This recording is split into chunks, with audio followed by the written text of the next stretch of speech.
Environnement, le petit avion à hélice traînant une banderole de supermarché au-dessus des plages appartiendra sans doute bientôt au passé.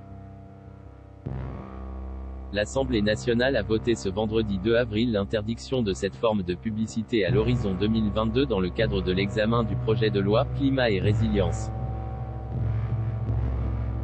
La mort programmée de cette activité a été approuvée en première lecture par les députés qui examinent le projet de loi « Climat et résilience ». L'article 8, reformulé par un amendement, prévoit que « la publicité diffusée au moyen d'une banderole tractée par un aéronef est interdite ». Un autre amendement apporte un délai de grâce jusqu'au 1er janvier 2022 pour donner de la visibilité aux petites entreprises qui composent ce secteur.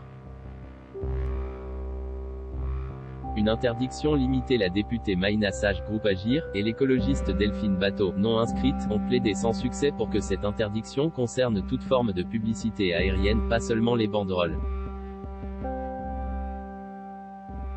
Mais le risque, selon d'autres députés, serait de créer une possible confusion avec des inscriptions comme le nom et le logo de la compagnie, ou ceux du constructeur de l'avion.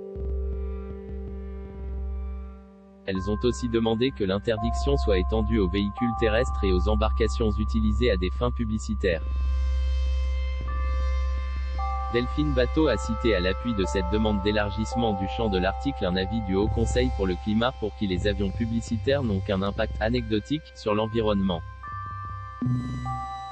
La co-rapporteure Aurore Berger, LREM, a répondu que les véhicules publicitaires terrestres étaient déjà soumis à beaucoup d'encadrements. À voir également sur le HuffPost, que manque-t-il pour faire une vraie loi climat?